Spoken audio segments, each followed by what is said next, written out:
You're listening to a Galactic Network podcast. The Podcast of Terror is a show with adult themes, run by adults, for adults. Please do not have your children listen to this show. It might be beneficial to them in the long run, but please wait until they are older. This is one of those things. It's like when you laugh when you're playing bingo and 069 comes up and you have a chuckle and your kitty says, Mommy, why are you laughing at 069? And the mommy says, when you're older. It's one of those kinds of things. Mommy, can I listen to Podcast of Terror? Sure. When you're older. This is a show with adult themes and some childish behavior. A lot of dick jokes. So please. If you want to avoid the swearing, if you want to avoid spoilers for your favorite horror movies, and if you want to avoid really, really lame, petty dick jokes, do not listen to this show. It is not for you. Corey, how often do you wear a shirt? Not as often as you would think. Yeah, it's always nice to cover up your nipples, and maybe your neighbors are complaining because they're hairy. I know you wear shirts when we do these shows. That's about it, from what I understand. It's more that I just give off a glare that blinds drivers by. It is hot in California, so I assume that you sweat. There's a slight sheen to you, and the California sun just... I don't even sheen. I Estevez. That is... If you do not want to Estevez in public... We have two places in which you can go. We got two coupon codes to make your life a little cheaper. You can go visit frequent guest and friend of the show, Matt Vincent, his website, thehate.com. That's the HVIII.com. Use the coupon code HBG15 for 50% off your order. Maybe you hate him. I don't know. He's kind of a likable guy. But if you hate him and you want to go spend your money somewhere else, we got this other place. Go to statusfearmerch.com. Another sponsor of the show, friend of the show. He does all our artwork. He's a really nice guy. He does all the art for my band, except for the stuff that Corey's wife draws. Head over to statusfearmerch.com. Use the coupon code TERROR. Get you a little nice discount there.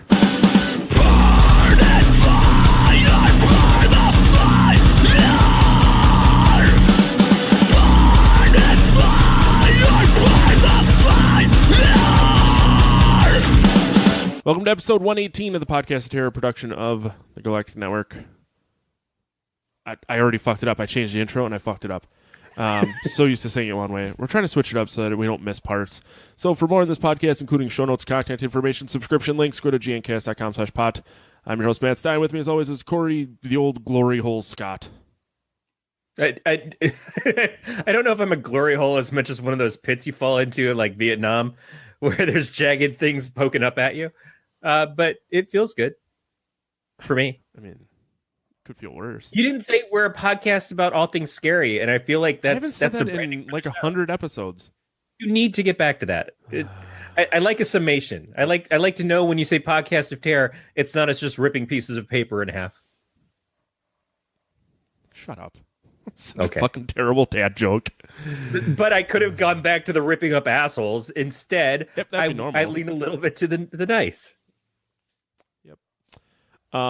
So as if you're actually watching the video, which I know a couple of people are, I was getting my back tattooed Friday. Today's Sunday. Funny, I actually got Captain Spaulding tattooed on my back. And we were watching this movie, and that was in the plans long before we picked this movie. Either way, I know that my very good friend Pete, who's also my tattoo artist, watches these videos while he's drawing on Monday, and he made a comment about how he never actually sees me taking a drink, yet he knows I'm drinking. So, don't say anything. This one's for you. Yeah, if you're listening to this is going to be really boring, but here you go, Pete.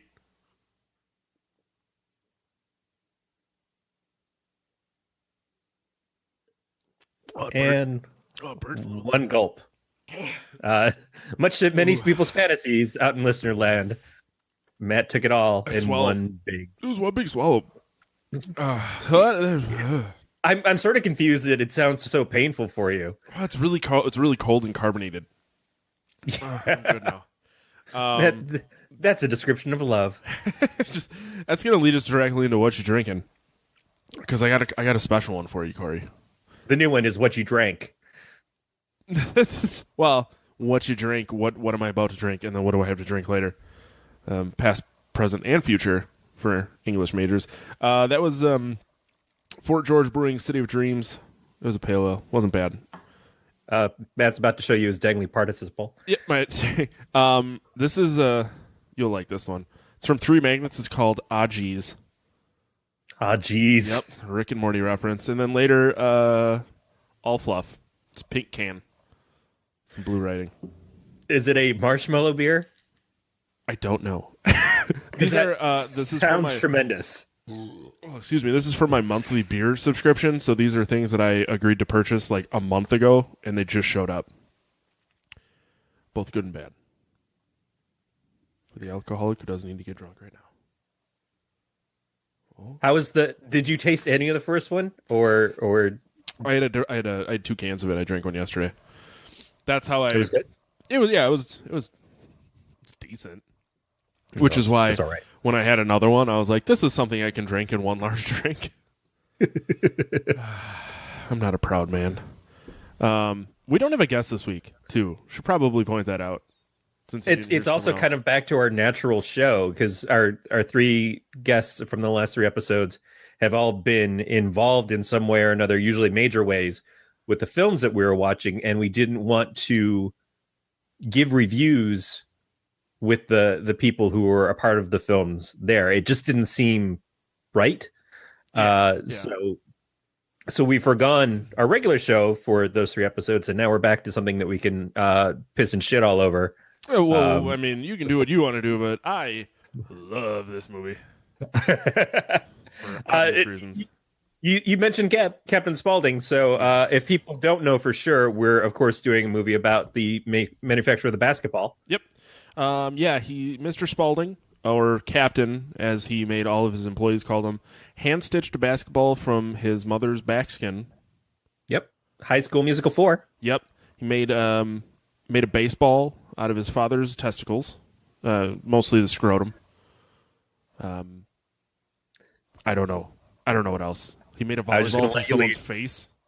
Yeah.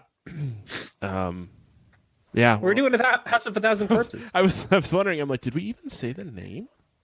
No, you didn't. No. That's why I was giving it a go back. Talking about Mr. Spaulding's murders. Rob Zombie he didn't return our calls to be on this episode, so we're just gonna go at it alone. Yeah, I feel like he probably had a conversation with Dee Snider, and Dee said those guys are dicks. Those guys are assholes. It also probably doesn't help that I was trying to get a hold of Ron Zombie. Ah, yeah, that's true. You know, which is just a dead guy named Ron. That's Ron the Zombie. Yeah. Oh, anyways, I don't know. We can get right into it, or we can talk about what you've done with your life. Man, not much. No. I'm on a 3-day weekend because of President's Day tomorrow. So fuck you. Sorry. Yeah, because you don't work from home 90% of your fucking days. Fuck you. But yeah, we just kind of chilling, relaxing, feeling old and painful. Are you maxing, relaxing? Just shooting some b-ball outside of school? Yeah, because there were guys that were no good, and I sell them crack. All right. That was a pleasant twist on that song. I'm not upset either. No, just trying to take it easy because I'm old and brittle now, and both my arms feel like they're going to fall off. How are you? I'm fine. I mean, as I mentioned to you before we started recording, the state of Wisconsin is supposed to get like a half-inch of ice tomorrow into Tuesday. So, which is meth? I might be. Yes, large shipment of meth coming in. Funny, I was out disc golfing this morning, and my wife was sending me pictures from Facebook that there was a shooting by our old house last night. I was like, well, all right. And I guess it was a good thing we moved. It was in the parking lot of a really shitty bar, though, so it's probably not like that. I'm not that surprised that it happened there. And it probably wouldn't have really affected us if we still lived there, other than I would have heard some blats in the middle of the night. Yeah. And you hear that anyways when your wife like cuts loose on your leg and tries to Dutch oven you. Yes. It's not really that far from the truth. Once in a while I know look at her and be like, did you fart? And she's like, Aaron let fly the other night and waited about a minute and a half. Usually she'll blame the cat, but she was just really silent, and so I started to question whether or not she misfired. And then the rankness hit her, and she said, "I'm really sorry." And she got up and she opened the sliding glass door. She's like, "This is going to waft its way over to you, and you're going to have to stop, drop, and roll to get the fuck out of the house because it is so bad." Alyssa yelled at me because was this yesterday? I can't remember if it was yesterday or Friday night, but I stood in the hallway and quote, as she says it, quote unquote, assumed a surfer stance and just started shitting your pants. Like, sometimes it's pretty funny. So you just gotta give her hell. There's a poster in the bathroom at the shop that Pete tattoos me at in Green Bay, and it has like artist renditions of the worst shits out there. And one of them it's called the president. What's that? I said one of them is the president. Oh, I wish. I think it's too old for him to be on there, but I'm pretty sure if this was newer, he'd be there. One is called Jack the Ripper, and it's one that rips all of your butt hairs out as it comes out, and there's like a fucking drawing of a turd with arms hanging onto asshole hair. One is something about the shit that's like the Shih Tzu, and it's where it smells so bad you think you ate the dog. Oh, I should take a picture of it. Lovely. Oh, it's fucking hilarious. That's pretty good. I love a lot of the shit you can find in tattoo shops. I assume you're drinking Lipton iced tea. I am drinking Lipton iced tea, but I just had a nice, sort of like a patty melt. I think it's called a Riley melt from our local burger place. Oh God! Not the one that we normally go to. What's the name of this place? Mike's at the Yard, or Mike's at the Crossroads now. It used to be Mike's at the Yard, and then they moved from the Yard. Is this not the place that you spent $40 at, and we had to have a conversation with you about the amount of money you spent on burgers? That is Super Burger. No, Super Burger. Super Burger is our preferred, but they had some unusual thing happen that they're closed today. So I think I'm going to be back in San Francisco in May. Oh, wow. Yeah, I know. As much as I didn't want to go back. They moved the conference to the Civic Auditorium across the street from the Symphony instead of like in a fucking industrial park. So I'm like, as much as I don't really want to go, like I'm down. I can at least like be in the city and not like in a shipping container. Yeah. I don't know. I might make you come up to Marin this time. Yeah, let me know when it gets closer. If need be. It doesn't start till Tuesday. So if I had to, even if I flew in early enough Monday or Sunday again, we'll figure that out when we're not making people worldwide listen to us talk. Yeah, talk about our plan. Yeah. All right, I'm looking at. I was going to say though, with this place. With my burger, yeah, I had sweet potato fries, which I am like totally enamored with. They're pretty good. I'd gotten some sweet potato tater tots from the store a couple weeks ago when I was making burgers at home, and I definitely prefer sweet potatoes to regular potatoes as it is. But I'm finding more and more places are serving sweet potato fries. Which is just awesome. The only thing is the place that I would take you to if I have you come up to Marin when you come visit next is a little cafe that I used to go to constantly when I worked down in that area. And they serve their sweet potato fries with this kind of like a honey aioli sauce, which is just incredible. It's honey mayonnaise if you're poor. Yeah. So it's like a little mustardy, but not too much. For anyone interested, the Riley Melt is a burger topped with caramelized red onions, Swiss cheese served on marbled rye bread.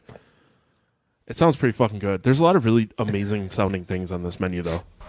Yeah, the marbled rye bread I think is a big selling point for me too. I'm starting to get more into the especially a marbled rye, but a rye bread as opposed to a hamburger bun. Just there's something about the texture of it that makes it better because it's all nice and buttery toasted. I am 100% down with pretzel buns. Pretzel buns are good. Pretzel buns are the fucking shit. Just saying. But you got to get a quality pretzel bun. You're not going to go to a fucking Jack in the Box and eat their pretzel buns. Do they have pretzel buns? I think they did for a while. And I think Sonic has them too.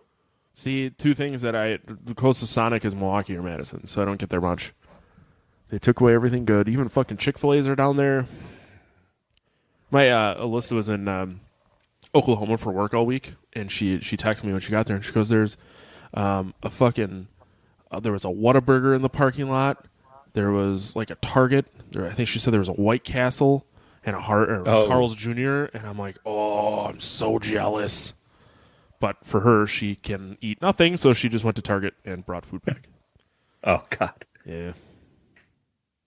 Yeah, the White Castle thing is that's a home thing for me growing up in Michigan. I've eaten it once, and it was in Indiana, and I didn't shit for a day. Yeah. And then it smelled the same way coming out as it did going in. I cannot Absolutely. wait to go back and eat it again. That's a quality burger. Oh, it's so fucking good and terrible. Great. They had like chicken sliders at the time. We got some jalapeno ones. We had a few. What I remember about White Castle is that they had really good vanilla shakes. Oh, see, when we went, it was at like 2 a.m. after a lot of drinking. Yeah. So it was a milkshake would have not gone well. I got to look at the White Castle one, you know. Never go to White Castle in the daylight hours. That's ridiculous.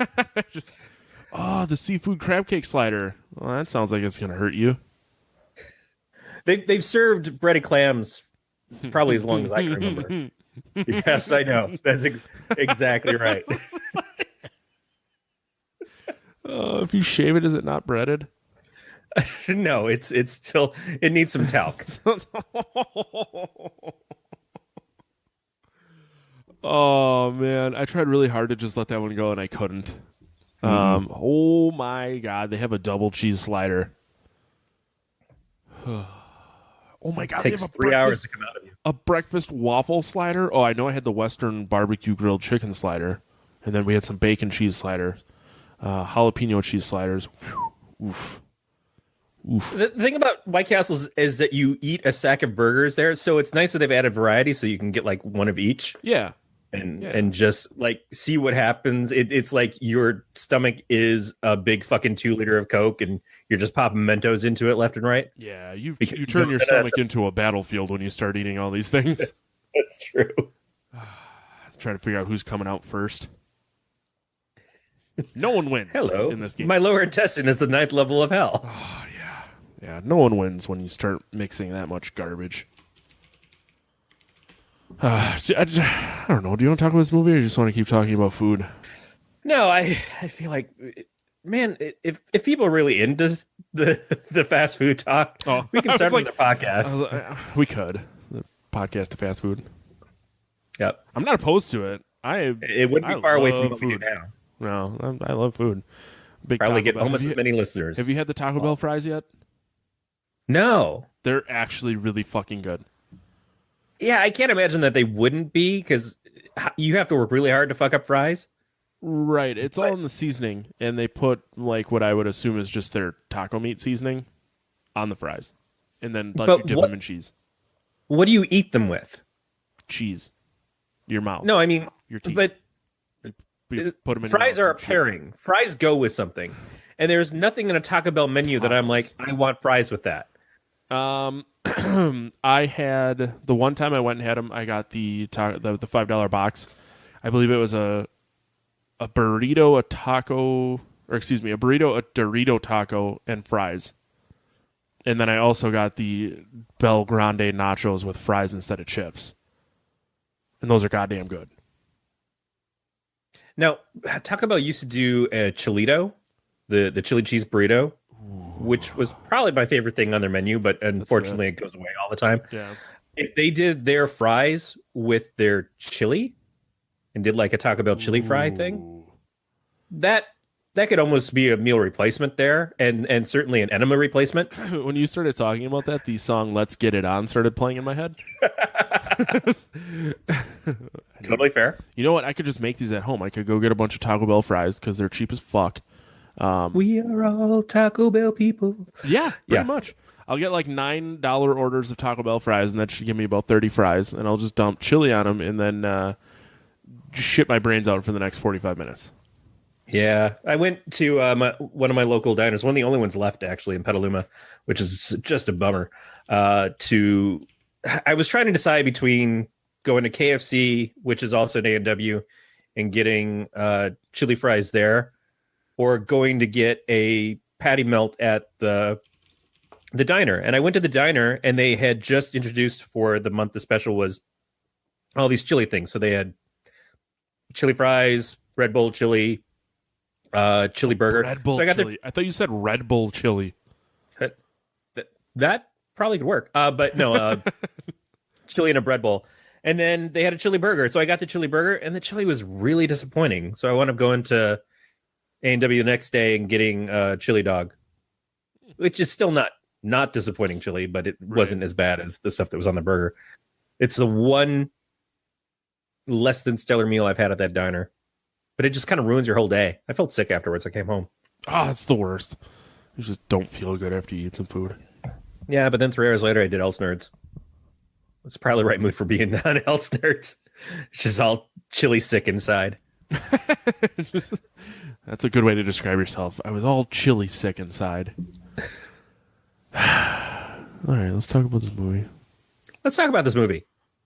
So I admitted last week when you offered this up as the next film to watch, I have never actually watched House of a Thousand Corpses, at least not beginning to end.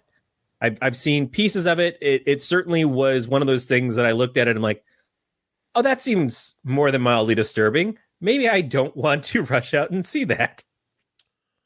I remember seeing it in high school, and like, I don't know. I guess my question, like, what are your initial reactions after having seen it? Well, remember this is the type of horror movie that I'm not super into. It's a Texas Chainsaw Massacre. Mm-hmm. Actually, it reminded me a lot more of Texas Chainsaw Massacre 2. There's a few other ones. Motel Hell kind of comes to mind.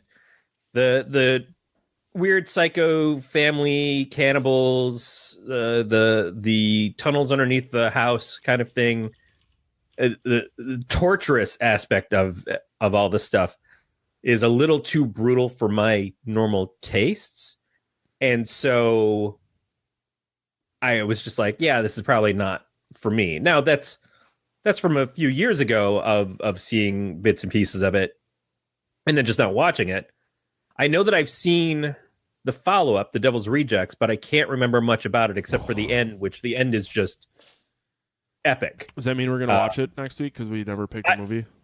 I almost put it on after this just to... Me too, and then my thought was, well, we don't have a movie next week. Maybe I'll just make Corey watch that one too. We could possibly do that. Or we can. Or we can. Matt has made his law. Yeah, so we've been doing this podcast now for almost 3 years. And I've certainly seen more disturbing stuff than what this movie is. I don't know if it's deadened me inside or if it's just from talking to you that I have. But it didn't bug me as much. I watched it in high school after seeing the Texas Chainsaw Massacre, and it didn't like bother me. There's parts of the movie that still, man, nothing made me uncomfortable. There were parts where I was just kind of like, did this need to happen? Like, okay, so let me backtrack because I'm going to talk about the end of the movie. It's about four kids, they never really talk about their age, who are driving across the country to write a book about weird shit that you find on the side of the road. So they stop for gas because one guy didn't. Not weird shit that you find literally on the side of the road, but those stopover places like the biggest ball of twine in Minnesota. Yeah. So it takes place in the 70s. Tourist so traps. this makes more sense. So it's like they're making a book on tourist locations of weird shit. So they stop at Captain Spaulding's. What is it? The house or the Museum of Murder and Fried Chicken? I believe that's Practically. What it is. Yeah. They go through this murder ride, and that's where Spaulding tells them about the legend of Dr. Satan. And the murder ride is basically like one of the low rent rides that you go to at an amusement park if you've been to a Cedar Point or even a Disneyland, where you sit down in the car and it just kind of like wheels you through and you're seeing the scenes on either side of characters or dummies. Except it's not actually powered; it's being pushed by Captain Spaulding's little buddy through the whole thing. But it feels like in a lot of ways that the they never touch on this, but the dummies and stuff they're showing seem like they're probably real corpses. Like the first one that gets wheeled out with all the spikes all over his face and everything, looked like he was actually like. Yeah, they never cover that even in the second movie. But there's a third one coming out, so they may touch on that. Something that didn't make any sense to me is the two guys that try and rob it at the beginning. It has really nothing to do with the movie. No, and that's something that I'm gonna kind of talk about too. Is that this is a very schizophrenic film. There's not much in the way of suspense because at the point in time when they introduce new characters, or you'd be seeing something build up to, oh, is this where things are going to go wrong? They flash to little interspersal scenes that Zombie has filmed where it shows the characters, like, it takes all mystery away of like, no, this baby's standing here and like she's just showed up in the car and you're like, oh, she's going to lead them somewhere bad. But it's like very blatantly in the next second, you see baby standing there saying, yeah, it's cool to cut people open and weird shit like that. So it's, I guess when Rob was making the movie and originally made it for, I want to say it was for Universal, because it's filmed on Universal a lot. They wanted him to focus more on the 4 kids. And he said, no one gives a shit about the kids. That's not what this movie is about. And it's true. And I don't disagree. Yeah, because it is one of those things where most of the kids are brutally annoying. I say that knowing that it's Chris Hardwick and Dwight Schrute. And Dwight Schrute. But neither of them do a bad job at all. This is very early for Rainn Wilson in his film career, and Chris had been coming from MTV. He might have just been losing some of the drunk weight at that point, but they're not horrible. And in fact, they're even kind of like have to keep explaining to Captain Spaulding, hey, we're not being disrespectful. We really dig what you do. We're interested in all this stuff and everything. And he keeps fucking with them. But it is sort of, you don't feel so terrible when any of them die. You don't have an empathy for them like you would if it was Nancy in Nightmare on Elm Street. Or I don't remember the character's name, but the girl in the second Friday the 13th, who is the final girl in that. You don't care, but they don't try to make you care either. And you easily could. You could easily feel a compulsion towards the girl who's calling her dad and trying to communicate with him, and then he comes to save her. Or you could feel a compulsion to the dad who's trying to rescue his kid. They don't give you anybody to root for except for the Firefly family in this, who are the bad guys. And it's like later years of Nightmare on Elm Street where you go in and you root for Freddy Krueger, or you're rooting for Jason or whoever. He wants people to be excited for the bad guys. And if that's the movie that you're making, then I think you did a good job, because they are the most compelling parts of the film. But they're not fleshed out well enough for you to understand the motivations of any of them.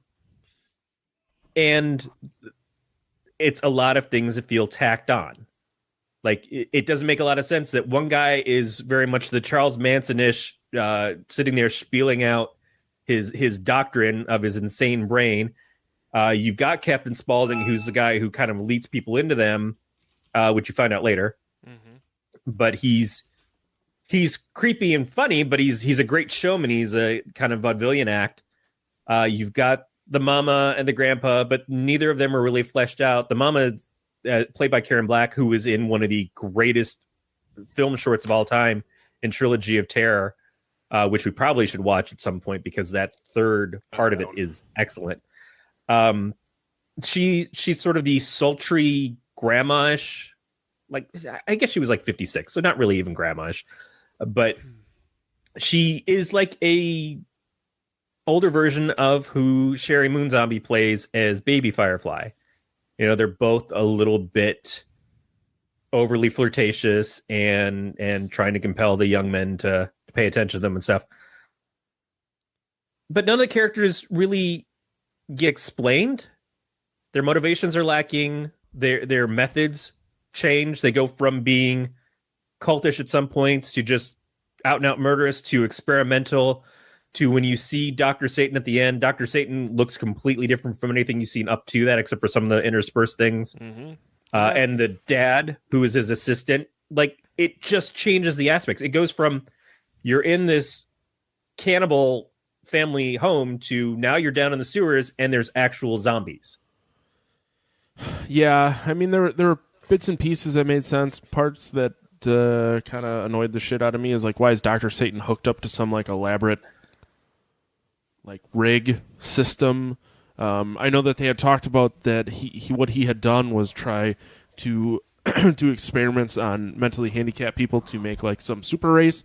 So when the chick walks in, she sees a bunch of guys sitting there, and like that makes sense. But then there's the dude with the goggles who comes out. Now keep in mind, that's the dad. That's the Firefly dad that they talk about, who burned Tiny. I never knew that. I fucking love this movie, but there's still a lot of bits and pieces and holes that just don't make sense. I obviously love Captain Spaulding. I think he's really funny. I think he's a really good character. Otis, Sid Haig is tremendous as that character. Sid Haig is amazing. Otis, Bill Moseley, another great character. But like you said, like it just doesn't make sense. There isn't like any cohesion to the family. And the chick who plays the mom changes in The Devil's Rejects. Oh, really? They got rid of Karen Black? Yeah. Let me see here. I know I was just looking at it. I can't remember. I don't know exactly why or what happened, but I know. Please hold. Mother Firefly. Leslie Easterbrook is the mom in 2. See her on The Devil's Rejects. And I think she's better. Personally, I think she's better. But it's been a while since I've seen both of these movies, so I guess we'll find out next week. And that really is it too. Is Karen Black is so classic to horror movies and a lot of stuff. She's been in a lot of genre films. Has a stellar career behind her. There's a lot of really good people in this, but it's funny because some of them are people who are just at the beginning of their careers, and then you'll get the occasion of someone like her who has been around for a long time and bring something to it that maybe wouldn't have existed if they had gone with an unnamed actress in that part. But overall, it just feels like there are characters that get more out of it. There are characters in the Firefly family that we don't even get their names. Like there's an RJ, but we don't know anything about. I don't even know which one RJ was. He was the tow truck driver. Okay, but he's not. He's not in Devil's Rejects. Yeah, I don't think Tiny's in Devil's Rejects. Tiny is. Okay. Tiny is. Dr. Satan isn't. The dad isn't. Grandpa Hugo isn't. So you just have Otis, Spaulding, Baby. Well, Grandpa Hugo actually passed away before the film got released. Oh, I didn't know the guy that. Who played him. Yeah. I did. So this was his last movie. I wanted to talk about his little stand-up comedy portion. And that's another thing too, is that there are parts in this where they just have it's weird to be weird, kind of. It's they get these strangers in their house, and first we're going to put on a little shows because we don't get a lot of visitors here before we maim and murder and eat them. They almost make it sound like they do it regardless because they put like mannequins and shit in chairs, so they could do this regardless of if anyone is even there. Yeah, they don't have TV and they don't have a telephone, so maybe this is just their entertainment. This is why I'm going to make a pitch and say thank God for the internet. Isn't Baby and Dwight Schrute watching TV? Oh, maybe they do. They do. Yeah, that's right. But I actually oh God, I just shot beer everywhere and made my dog start barking. If you haven't seen this movie, they know Papa's not okay because beer is spilled. Oh God, wish I had a towel in here. I'm just gonna rub it into my desk. Anyways, if you've never seen this movie, and yeah, this is a portion of his stand-up comedy, which I think is fucking hilarious. Tell you a little story. Eat your mom's pussy! I'll eat dead in your face! And starts licking and chomping on her pussy, and she's screaming and yelling, and she just... It made no fucking sense. Yeah, I always wondered what happened to Michael Richards. And... this kind of plays out the same way as Strangeland. It's like it's a movie I watched in high school, and I just remember being very enamored with it and thinking it was a very good movie. And that's really where I get the majority of my love of this film.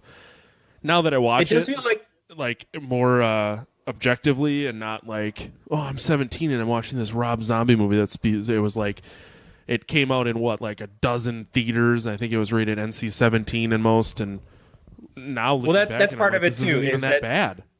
The movie was made in 2000. So one, it's very much a product of its time, of its era, of Rob Zombie, who at that point in time had only really been directing his own music videos. He did the animation short bit in Beavis and Butthead Do America, but this was his first major film. Did you ever see The Haunted World of El Super Beasto?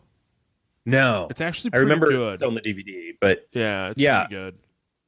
But it was made in 2000. It was made for Universal, and then Universal shelved it because they didn't think they could put it out there without it getting an NC-17. That isn't the kind of movie that they want to make, even though he was completely upfront with them with the kind of movie he was making. Yeah. And he built it off of the Universal Haunted House thing that he was making for them for their tours. So House of a Thousand Corpses was an actual place you could go to. It was filmed in the Best Little Whorehouse in Texas house. That set that was on their lot. And I guess they turn it into this every year. And they played essentially the trailer for the movie when people go see it. But it was another 3 years before it got released. He bought the rights back to it, tried to get distribution through another company. They decided that they couldn't really do it. So he finally wound up getting it out through Lionsgate, I think, who was trying to branch out and do something different with their stuff. So it took 3 years before it got released from when it was made, which is why Grandpa had passed away before they ever got around to a sequel. Mm-hmm. And I think the film wound up getting dedicated to that actor. But you're right. It feels very 2000. It feels like a time when we were seeing, not too long after Natural Born Killers, other movies that were maybe a little more psychedelic. I can't remember when Fear and Loathing in Las Vegas was out, but it doesn't feel like a now film, and it doesn't feel like it makes sense, because at that point in time, I think we're more experimental. Fear and Loathing was 98. 98, yeah. So it feels very right in that time period for those types of weird off-the-rails films. And it's his first movie. And plus, he had to refilm the entire ending. I guess the budget only took him so far, so he filmed like an ending that he knew was going to leave it short. But he did it on the hopes that they would give him more money to film the ending he wanted to do, which they did.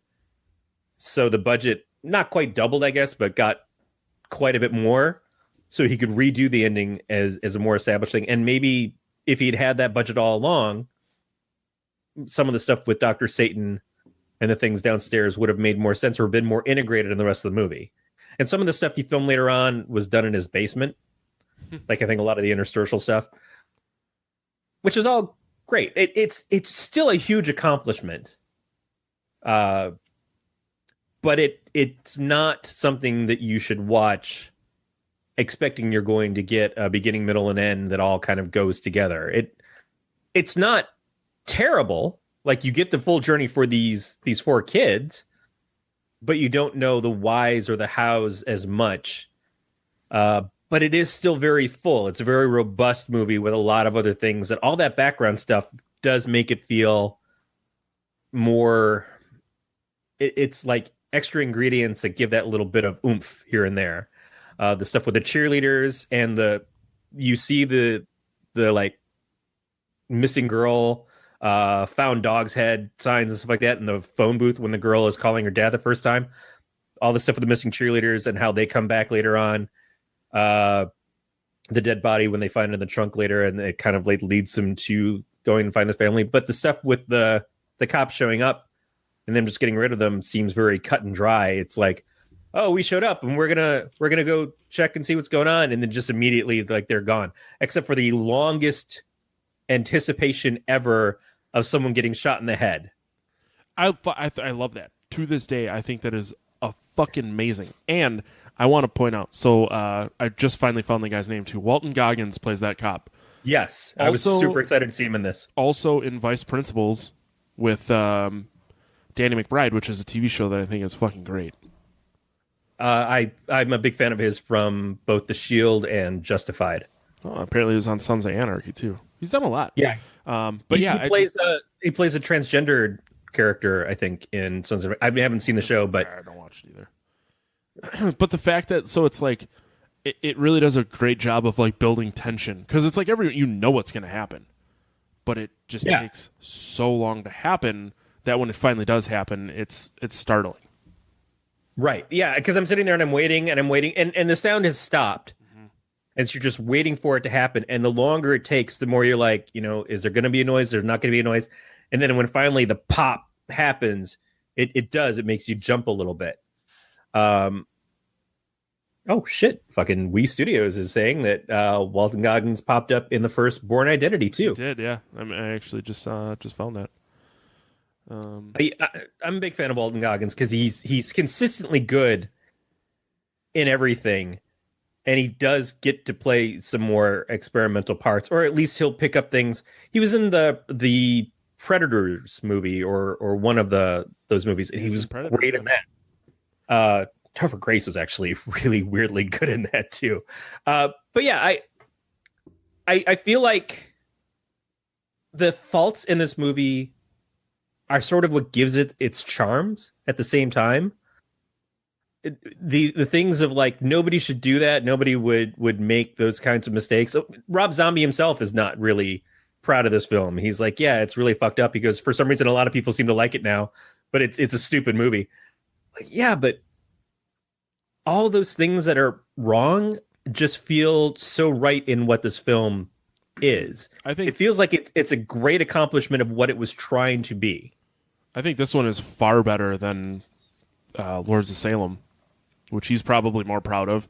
31 is a decent movie, but I don't know. His directorial career has a lot of ups and downs, in my opinion. And I do think that, I'll never direct a movie. That's just not something that I'm going to be able to do. So kudos to you for directing a movie.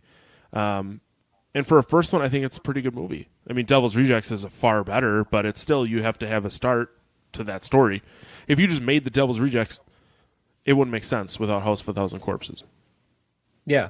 So, and it feels stylistically like you see this and you go, yeah, Rob Zombie. Mm-hmm. It makes total sense. You look at the stuff that's come since then, where he has learned as a filmmaker, not necessarily made better films, and a lot of people's opinions, his films have become less and less enjoyable. I'm not saying that's everybody's opinions, but Halloween 2 is certainly just frowned upon. I feel like he knew he fucked the dog on that one. There was a horse. There was no man on fire. No one got killed with a trident. It just didn't make sense. And part of me would rather see, like, I kind of want to see him go back, and getting a little off topic, but I kind of want to see him make a second Halloween movie without doing whatever the fuck he did. Well, are you excited for the Danny McBride Halloween movie? Kinda. I mean, I'm excited to see a new Halloween story, which the way that they're selling it sounds really cool, but there's, I don't know. See, I'm sort of really gun shy on it because it's reinventing the whole series again. Like they had the series, not really though, with the first two films. What? And sorry, I'm gonna cut you off because that's what I'm good at. But so the Danny McBride one is supposed to be a direct sequel to 2. So where Halloween not even 3, to 2, I think to 1. Is it to 1? All I remember the last thing I read was that if 3 was actually a Halloween sequel. Instead of I've heard that 2 isn't even involved. It goes from 1 to this years and years later. But because they already did Halloween H2O, which brought back the Laurie Strode character and gave her kids, and now they're completely ignoring that and Halloween Resurrection, which they should. I kind of feel like Jack. I don't care. I know Jack is on the Wii Studios, and it just says Corey's right. H2O was the first reboot. Fuck you, Jack. I love you, Jack. I love you too, Corey. Even if I'm not right. But I would rather see Rob Zombie put himself into something more like this. I'd rather it be his own thing as opposed to trying to do someone else's work again or do it justice like John Carpenter. Jack says that the H2O and Resurrection count the first 2. the new Halloween that's coming out only counts the first one, and he also says I'm dumb. I can't deny any of that. I can't either. I had to read it because he took the time to type it, and Jack is our dear, dear friend. We love Jack so much. We're still thinking about doing that Gremlins 3, so don't think we forgot about it. Lot, actually. It's still a thing that's going to happen here in the future. But yeah, so as much as I was not excited to watch this movie for essentially the first time, I think I liked it a lot more than I expected to. Not in a way that it's going to go to a list of, oh, I'm going to go put on House of a Thousand Corpses, but I appreciate the film as it is more than I thought I would have. Like it's a really good example of a movie that I don't want to watch. Wow. Yeah, I don't know, this is a movie that I like to throw on. It's one that you could probably stop when the chick gets wheeled, like when the underground sequence starts. I don't feel like that needs to happen. I don't really care about seeing Dr. Satan for 30 seconds. It does take a lot of the weight off of the family upstairs. It goes, we did this, and we are sending you down there, and then we're kind of washing our hands of it. We burn the body for whatever this weird satanic ritual is that came up from nothing. Right. And I don't know. I mean, is that they worship Dr. Satan? Is this their sacrifice to him? Is it a Halloween sacrifice? Because it all takes place essentially on Right around Halloween. Goes from Devil's Night to Halloween. What is the whole? None of that is explained, so we can't really guess. But they had an opportunity with the 5 cheerleaders to share them, and they decided not to. Is it just because Fresh Meat showed up and like, oh, this will make a better option, and then we get to play with our food before we send down a meal to these guys? It's a little off, and that separation, I think, while I both appreciate that it's added stuff to the movie to give it a fuller universe, it doesn't quite work because it just feels like 2 separate movies. I mean, I guess together. you have to assume that. So maybe in some fashion, so the cheerleaders could have just stumbled into the area. You know, they maybe weren't specifically looking for Dr. Satan in the hanging tree, whereas the kids were. So the cheerleaders could have just been fun, but when kids or someone comes looking specifically for the hanging tree is when you have to give them to Dr. Satan. Well, but I think they're Otis, led to the hanging tree too. No, that's true, but they're led to the hanging tree because he asks. Yes. So if Chris Hardwick never would have asked for a map, they could have just driven home. Movie's over. That's true. He could be telling people to keep their hands off of Jennifer McCarthy. Yep. And there's what is the line? Otis says it. It's something about how like something about the boogeyman and you're going to meet him. Yeah. Buy me some time while I look this thing up. And there's the fact that Otis makes Dwight Schrute into the fish boy. Yeah. Yeah, and I assume that he's making him for Spaulding's tour. He's making him a freak for the shop. And so when he about that was a good one. So he says, yeah, your friend really inspired me. He helped me break through because I've been struggling trying to come up with stuff. And so he makes him. So I assume that he's been making stuff for the shop all along. And that, again, goes back to what I thought, that the bodies and stuff in there were real people. And just how closely do you look at it? It's kind of like Waxworks. Yes. The quote is, Otis says, "It's all true. The boogeyman is real and you found him." I thought it was a lot better. But in finding that quote, I found another part of the movie I think is really fun. We're going back to the start here. But when the guy kicks in the door at Captain Spaulding's and they start to rob him, and he says, "I'm going to count to 10 and you're going to hand over all the cash or I'm going to splatter your grease paint mug over the state line." 1, Captain Spaulding says, "Fuck yo mama." The guy says 2 and he goes, "Fuck yo sister." And it says 3 and he goes, "Fuck yo grandma." Oh, God. It's so it's so funny. It just shows like he doesn't give a shit at all. And again, there's that part of Captain Spaulding, Sid Haig's character and rendition of him is just so good that you could have had a whole movie about him, about working at that shop, about like people coming in and it relating to the shop killing people and turning them into stuff, as opposed to taking them off site, introducing baby. It goes from one really interesting premise to kind of a really big ripoff of Texas Chainsaw Massacre to it is a huge ripoff of Texas Chainsaw Massacre. To Except Zombies Under the Stairs or whatever you want to call it.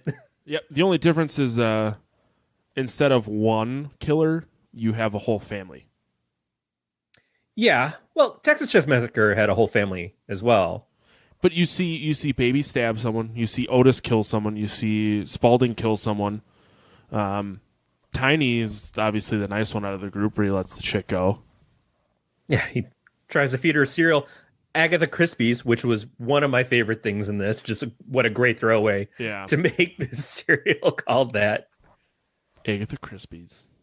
That was wonderful. That's the kind of shit that makes me happy. Yeah. Have you ever seen Texas Chainsaw Massacre 2? No. Okay, when I was a kid, that was on cable a lot. It was on like Showtime or something late at night all the time. And so I had seen that one plenty of times, and I hadn't seen the first one. And I've probably seen number 4 or something, the one with Matthew McConaughey and Renee Zellweger. That's 4, yeah. Yeah, more than a couple times, and don't like it. But again, it feels like a rehash. It feels like an update that's unnecessary to just do the same shit over and over again. So this reminds me a lot of Texas Chainsaw Massacre 2, including the dad showing up in Texas Chainsaw Massacre 2. It was Dennis Hopper, but his kids, I think, had been killed in the first movie because there's a part where he finds the wheelchair that the kid is in the first one, and it kind of stops him for a second because I think that was his son. But overall, that feels more like it was ripping off to me than even the first Texas Chainsaw. Yeah.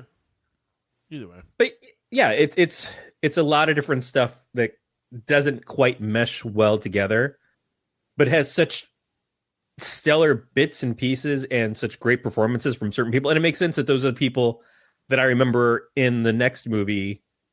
Sherry Moon, obviously, because Rob Zombie's wife and she keeps showing her butt. That's true.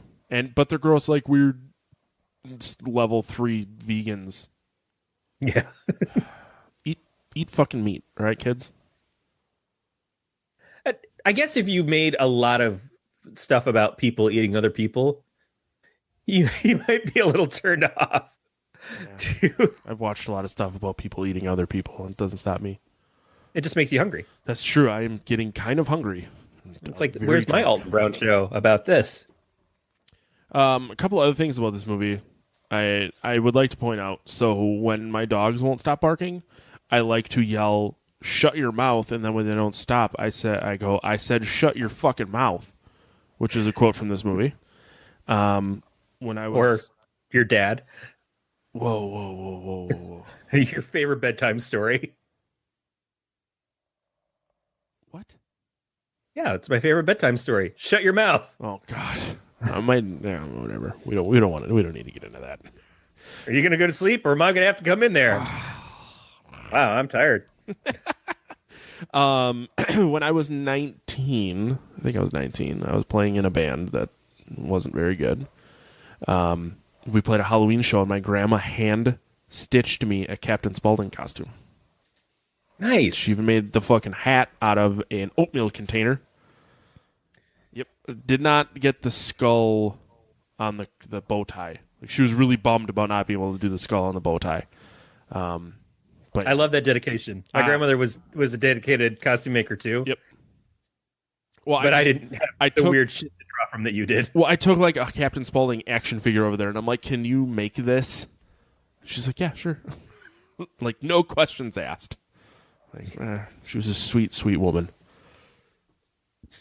But yeah, I had costumes like I was Robin the Boy Wonder when I was in elementary school. I was the only kid in the school who was the sidekick to 3 kids that were all dressed up like Batman with store-bought costumes, and I had a homemade Robin costume where I was wearing pantyhose. I like how you just throw that in there real quick. Yeah, so and I just wanted to throw those out there because like that's what this movie means to me. This movie goes back like I think I saw it in high school and was probably like, oh, it's so fucking badass. And and now it's just nostalgic. It's like Strangeland. The soundtrack to Strangeland was way cooler to me than the movie itself, but because it links up. It all tied in together. Yeah. Yeah. Jack says that Robin costumes are better than Batman costumes. Word. Jack probably dressed up as Robin once or twice this week. He does it at night. So Jack and I have been playing a lot of video games together, and he never ever wants to stream online because it uses camera, and I'm pretty convinced it's because he's sitting in his bedroom wearing a Robin costume. Yeah. Or wearing a Robin action figure as a wearing cozy. A Robin thong. Yeah. Just gonna think about that. Cock and Robin. Cock and Robin. Yeah, the nostalgia I can see. You see this young enough, and I have movies that are like that for me. But I do think that there's just something about this that it captures the imagination. Again, you've got to be a horror movie fan. You've got to enjoy this type of horror movie too. But I think it accomplishes more than, and that's why it's a perfect cult movie. Mm-hmm. And not only that, but it's a perfect cult movie because of who Rob Zombie is. Yeah. Yeah, I don't listen to much in the way of Rob Zombie, but I have to say, every song that I've heard of him doing, I like the stuff. Well, the theme song to this movie is, I don't know if he wrote it for the movie, but it's just a song on an album. No, I think you're right. I think it was written separately, and it was on an album, and then he wound up using it for the soundtrack because it was what it was named after. Yep. But he pulled from different things that he kind of had ideas for or had existing and put them into a film. And yeah, if it's your first shot and it could be your only shot of making a movie, just do it all. Just make all that shit happen. Jack just texted me a picture of him dressed up as Robin. Oh my God, I'm sending this to you. Oh. We need permission to be able to put it into the show notes. No, I can't do that to him. No. Oh my God, short shorts. I see his dick bulge. He's so hairy. Oh my God, Jack, I love you. There is nothing I want more than to see Jack's dick bulge. I just sent it to you. Well, I'm going to need to clean up an aisle pants because that is amazing.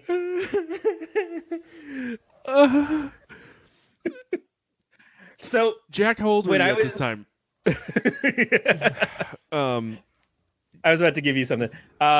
So my ex before I met Erin, she had a son, and so I'm still kind of considered one of Jesse's dads, which makes me very proud. We took Jesse to see the fourth Batman movie. It was no longer Tim Burton, it was no longer Michael Keaton, but it was the one with George Clooney, Batman and Robin. And Jesse was like 4 or something. It was his favorite movie. We got him the videotape. He watched it all the time, like constantly. That was the Arnold Schwarzenegger one as well, where he played Mr. Freeze and had just the worst lines in the world. But he loved that movie so much. So I was working, managing a store at the outlet mall. I got a call from Melinda, from Jesse's mom one day, and she's like, so Jesse picked out his Halloween costume. I'm like, oh, that's really cool. What did he pick out? She's like, I'll tell you when you get home. He also picked out your Halloween costume. Okay, that's a little weird. Yeah, weird. But fine. Yeah. So I get home, Jesse picked out a Batman costume, and they got me a Robin costume based off of the characters in the movie. The problem is that the only Robin costume they had at Target was a medium. I myself was not, at that point, a medium. So I'm in this... Not with that attitude. Very, very tight Robin costume, walking around with a 3-foot tall Batman. It was basically just, it made Pedophile Weekly. It was not a good look at all. It was just so messed up. But it was the second time in my life that I got to dress up as Robin for Halloween. Is it as good as this look? No, not even close to as good as that. I was told that I could display it proudly. This may actually become the this might become the picture for the episode. Jack says he was 28 in this picture. If you're watching the video, Yep. if not, I was 26, I think, in my Robin costume, so that's fine. Man, I may put this on Instagram. I'm not sure, but Jack wants pictures of you in the tight costume, or it didn't happen according to him. I don't know that pics exist of that. There are pics of me in my youth in the homemade Robin costume, although I don't think I'm wearing the mask. It's like me at my preschool, middle school, whatever. But yeah, the Robin costume, unfortunately, I don't think is out there at all. Otherwise, I absolutely would. I would gladly share that with you. My shame is no more. There's only one picture. Jack says to send nudes. And there's my shame again. I'm going to send him a nude picture. Please hold. There's one picture of me that exists in this world that I don't want people to see, but I'll tell you what it is. It is me with my hair braided in full ICP makeup. I was waiting for that. I knew it was going to be an ICP related. And the guy that took it still has it and will randomly he will randomly post it on my Facebook. He apparently unfriended me at some point, which is fine. But I just keep deleting it, and he gets really pissed. He goes, "Well, everyone did a lot of dumb shit." I was like, you know what, man? Just fucking let it go. Let it go. Are you upset? Are you upset because it's you and ICP makeup, but you're a fan of Twisted? Oh, I'm glad you differentiated. So I'm actually wearing Twisted face paint, which, if anyone knows, it's just white face paint with black eyes. Because we were on our way to a Twisted concert. But do you think maybe you could just lie to people and say you're dressed up like King Diamond? Fuck.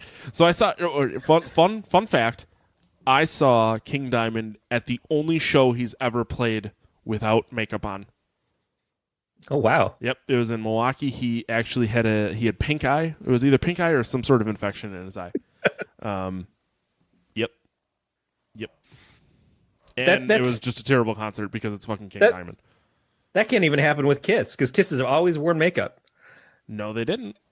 No, they did, because they came out at first in the theatrical makeup, and then in the 80s they wore the glam pretty boy makeup, and by the time they finally came back again, they were wearing 18,000 tons of cover-up foundation to try to not look 50. It was like there was definitely a period in which they weren't wearing face paint, but you will never see a clean face Paul Stanley in your life. It won't happen.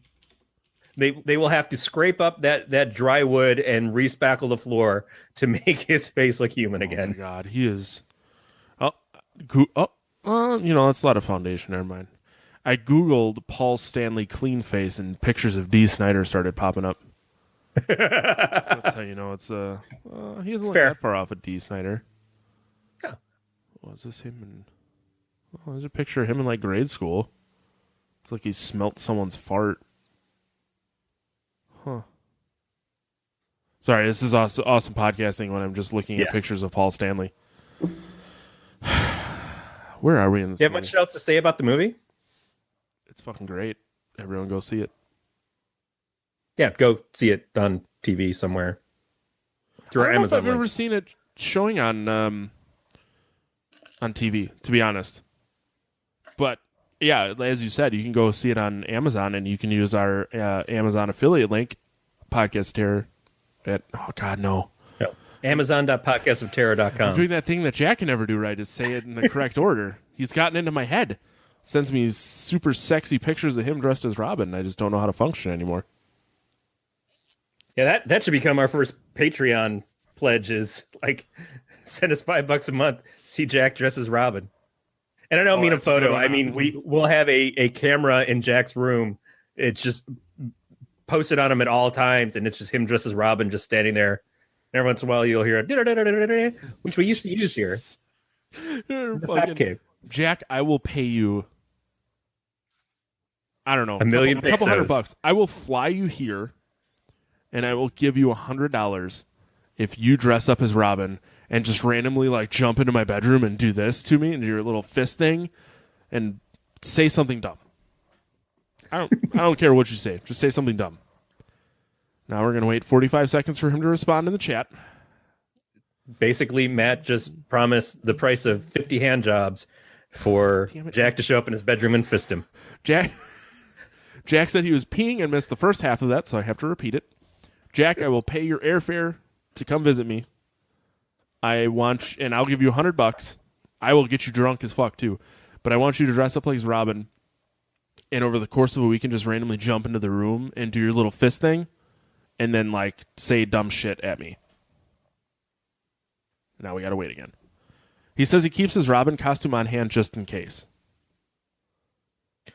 So I'm looking at Jack's legs in this costume, and I'm kind of now grateful that I wore pantyhose, even though I was 8. Jack skips a lot of leg days. We're gonna have to get those quads in working order, my friend.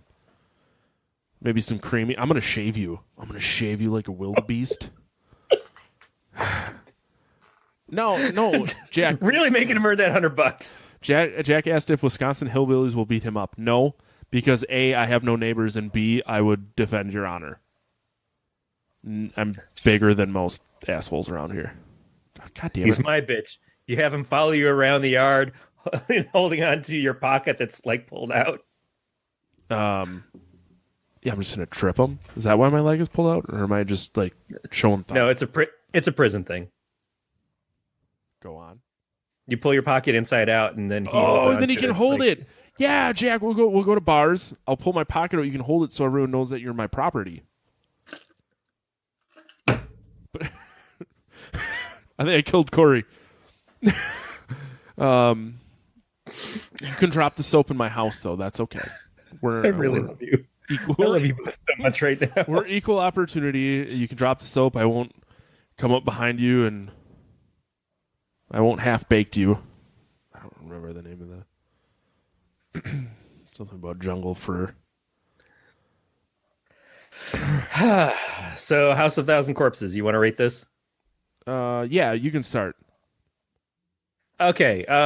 Shit. How do we used to do this? I remember. Oh, we don't break it up in segments anymore, so just it's really 1 through easy. 5. God damn it. You know, I have to again remind myself, it's not a movie that I want to watch because it's not the kind of horror movie that I dig. But in spite of that, I liked it a lot more than I ever would have expected to, and I respect the fuck out of everybody who was a part of it, who made it. I'm going to give it a 4. God damn it. You got ahead of me. So, fun thing we're going to announce right now, mostly because Jack just asked and told me. He told me to. He's just going to kick my ass. But Wii Studios is releasing a super special sync points for the Cloverfield box Paradox. Nice. Yep. You're supposed to ask me when it comes out. When does that come out? As soon as we're done recording. Holy shit. I know. Yeah, so if you're watching this, then you'll be lucky enough to listen to the Wii Studios sync points for the Cloverfield Paradox. I actually really am excited to listen to this because I watched the movie, and I have a lot of feelings about it. So do I. And my first feeling is, well, it hurt that Jack didn't ask me to do it. My first feeling is that I get fucking Jack and Dan talking about. But now, as I understand it, aren't the sync points usually available strictly to their Patreon supporters? So that is a really good question that I hope Jack heard, because I don't have that answer. I know that if you are a $2, I believe it's $2 and up Patreon supporter of our friends at Wii Studios, you get every sync points ever, which those guys are actually really fucking funny. And this is turning into a really big Wii Studios sync points commercial, which I'm fine with, because I know that they would do it for us. But I'm guessing... still waiting for Jack to answer me. I'm guessing it'll be like a $1 at most, which those guys are worth it. Completely worth it. They just put out their more recent episode of the We podcast, which was their New Year's Eve episode of the Christmas episode. And I listened to that, and then they, instead of doing an outtakes, they did a completely unedited version of the episode they released a week later. God, I don't know if I have 3 hours of that in me. I fucking do. I absolutely it's worth it. It's worth it. Like, okay. Greatest thing in the world is just when they show up on my podcast feed. I get super excited. So I've been listening to a lot of the same material over again in the extended version. Don't give a shit. Just makes me super happy. Don't blame me. So it's free for $2 Patreon tiers. Otherwise, it's just $2. Which absolutely worth it. It's worth it. So fun. Jeff, that was on Bourbon Please, actually plays PUBG with Jack and I on Xbox. So it was kind of funny. Like, I got to know him a little bit. Kind of forgot that he did that, and then heard that. And he's a super quiet guy, very serious about video games. So hearing him kind of let loose is really funny. I also begged Jack a lot to let me fly out there to do Bourbon Please 5. I may have been drunk when I asked him, but I stand by it. I will go visit him, and I will get very drunk with those guys. No shame, because that's the type of person I am. So, Corey, you gave this movie a 4. I gave it a 4 out of 5. Awesome. I, too, gave it a 4 out of 5, which seems like a less impressive score because you didn't seem to like it as much as I do. But apparently on paper, you liked it as much as I do? Yeah. Huh. Yeah, the scores are arbitrary. Doesn't matter. But honestly, I think I came into it expecting to really not like it and liked it a lot more, so the score maybe is reflected in that respect. Whatever. Came into it loving it and going, it's still pretty good.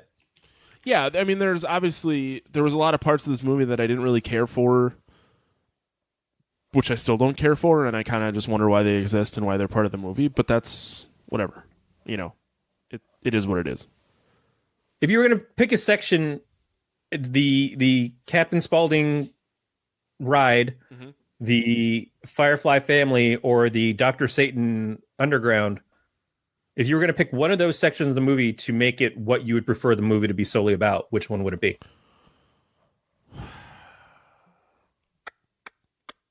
That's tough because, I mean, it's not the Dr. Satan part. It's just so unexplored. Right, but it has the least takeaway to me. Yeah. I mean, the middle is where all the meat is. That's where the best parts of the movie are. But the beginning introduces Captain Spaulding, which is my favorite character of the franchise. So without the beginning, the end doesn't make sense. Without the middle, nothing makes sense. Right, but I'm just saying if you took the beginning and stretched it into a whole movie by itself, or you took the middle and stretched it into a whole movie by itself, or you took the third part and stretched it into a whole movie by itself, which movie are you more compelled to watch?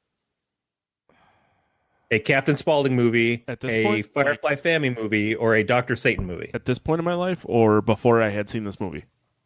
Just anytime. Well, it's gonna. If I had never seen this movie and you put out a Captain Spaulding movie, I probably wouldn't give a shit about it.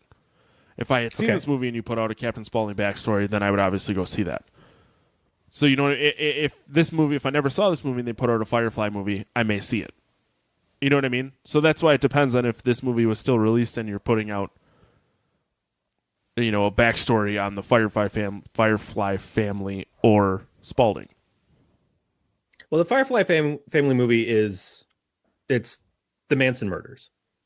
It's a mix of the Manson murders and Texas Chainsaw Massacre.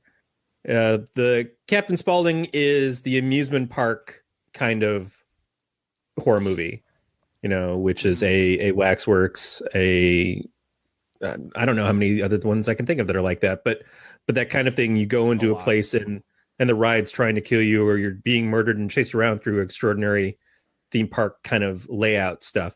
And the Dr. Satan movie is obviously far more supernatural, with zombies and a scientist who's bringing things back from the dead, or making humans seem so much like the dead that they can survive things, and being chased through catacombs and stuff.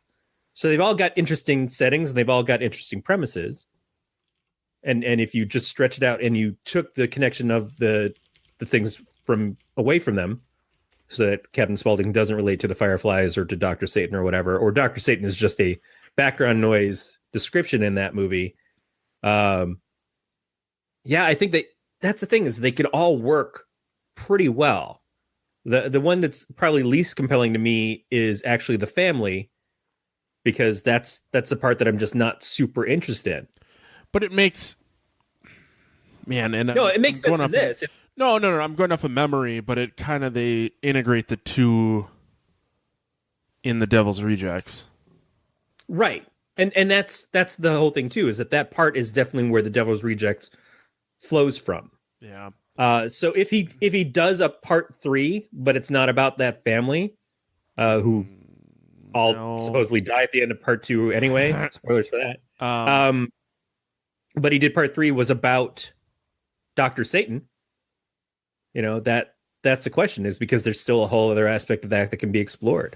So I'm looking at one of the exclusive story that Bloody Disgusting had, and The Devil's Rejects 2, 3 from Hell is the working title.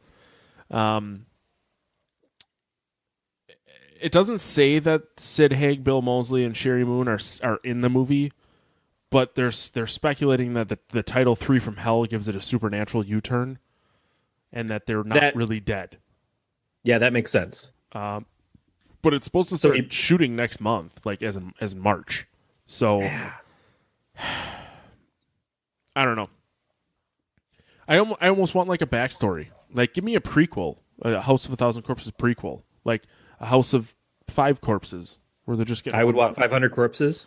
I would walk 500 corpses, and I would walk 500 more. What a weird thing to proclaim. Yeah, I Thanks, buddy. I don't hate the idea of a prequel, but I don't long for it either. Because I know that we always say that we like to have stuff explained a little bit more, but sometimes it's okay not to. It's just, we're reaching for a fulfillment that I don't think is necessary.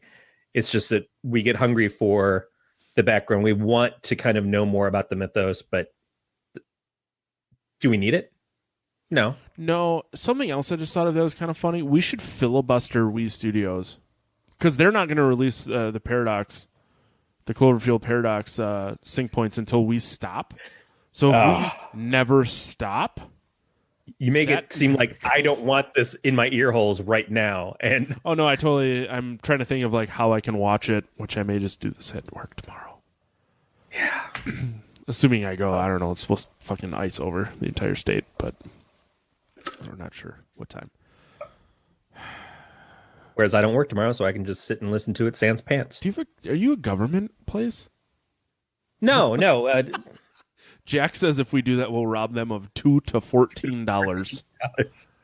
So they have more listeners than we do, who actually will pay for stuff. That will pay for stuff. Yeah, but we've never presented a platform in which we would ask for money. Should we? Not directly. Oh, man. Should we start a Patreon where it's like, for $3 a month, I'll jizz in a cup and send it to you? Again, why are you asking people to pay for something that you give away for free? Or that you can't give away for free, which is even better. I don't even know what to say to you about these things. Besides, your jizz in a cup reminds me of those like frozen microwave milkshakes you can get the Safeway. Microwave milkshakes? Yeah, have you not ever seen those? No, that's. They used to have them right next to where you get the microwave hamburgers. They'd have microwave milkshakes and microwave fries. God, that sounds disgusting and terrible. Why would anyone want any of this? Because we're fat and travel makes us cry. Huh. All right. We've scored this, by the way. We've given a score on the movie. Yeah, you could just read the outro and we can get out of here and Wii Studios can make their fucking money. Yeah, so if you enjoyed the show somehow and you want to follow us, go to WePodcast.com. No, wait, our show. You can contact us by leaving us a voicemail at 805-328-3966. You can email us at pot@gncast.com. Or you can leave us a message on the GNCast's website. Those are all possibilities, and you can tell us why we are wrong and Rob Zombie's House of 1,000 Corpses is nowhere near as good as, I don't know, Halloween 2. Is Halloween 2 good? Does anybody think Halloween 2 is good? Be the person. Be that one person who says it is, and write us and let us know. Make your case. I don't think so. If you're listening and you think they are, then It's got Malcolm McDowell. It's got Scout. She's in 1 and 2 though. Scout. Yeah, and I think 1 is a pretty decent movie. But I think 2 is hot dog shit. It's such a weird step away from what Halloween itself seeed like it was about. But it seems more like where Halloween was probably going. Theater going to see this thing, and there was a goddamn unicorn in it. Yeah. You know what? You can follow the show on Twitter, Facebook, or Instagram at Podcast of Terror, and also subscribe to us via iTunes, Stitcher, Google Play. I can't remember how to do this, man. I'm looking at the words and they're just not making sense to me. You know why? Because you know what you're doing. You're already listening to the show.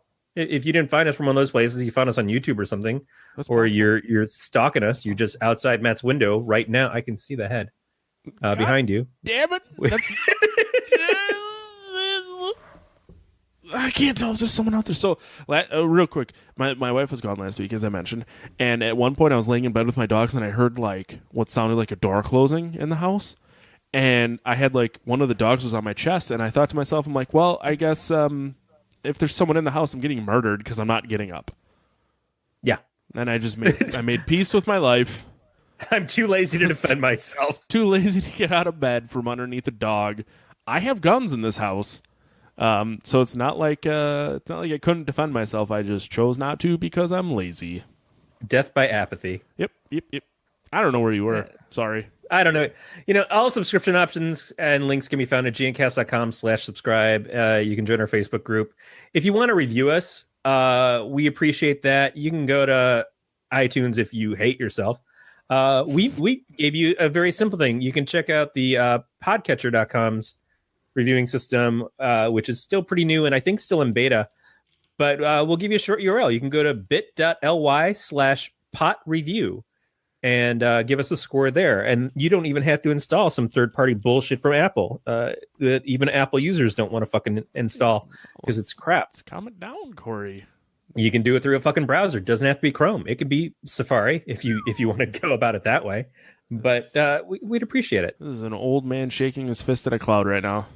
It is fresh and new, and you could de-virginize our review space on that. There's currently nothing out there. Everyone, please fist our review space on Podcatcher. You can shape the reviews to come. It's Podchaser. By being the first. It's Podchaser. Don't fuck Podchaser. Okay. I thought it was Podchaser. I thought it was just about virginal podcasts. Yeah. First timers. And we mentioned you can go to Amazon.com or Amazon.podcast. Now you got me doing it, you fucker. Blame Jack, not me. Amazon.podcastofterror.com, which we would appreciate. But you know what? Right now, use that $2 to go over and get the Wii Studio sync points. Yes. Yeah, definitely go support those guys. I know Corey and I live a pretty cushy lifestyle because we're sitting on podcast money. That is so absolutely not true. Corey, I'm lying to people. Okay, good. They don't know that this is just a fucking green screen behind me and I live in a box. This is just a facade of toothpicks and toothpaste. Yes. No, but definitely go support Jack and Dan. Get the sync points for Cloverfield Paradox because I thought the movie was dog shit. Who knows? Maybe we'll. You know what? We should do a Patreon where we let people pick the movie for us. Is that something that we should do? Again, people have not been offering us movies to watch for free, so then ask them to pay for it. Don't say that. We've had a few people suggest movies. Yeah, usually guests. Well, you know what? Here's the thing: is if we come up with a Patreon, first let us know what you would want from us that would get you to support a Patreon. But more often than not, what we're into is just making great content or whatever we can equivalent to that for you guys. We just love being in your ear holes, you know. But if you reviews are epic. The simple click through for the Amazon is very helpful. More often than not, though, we just want to know that you're out there and that you like what we do, because we like you. We're friendly in a stay 100 feet away from you kind of way.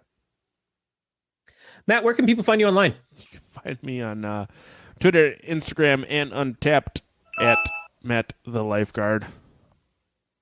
Corey. And you can find the comics that I help publish at don'taskcomics.com.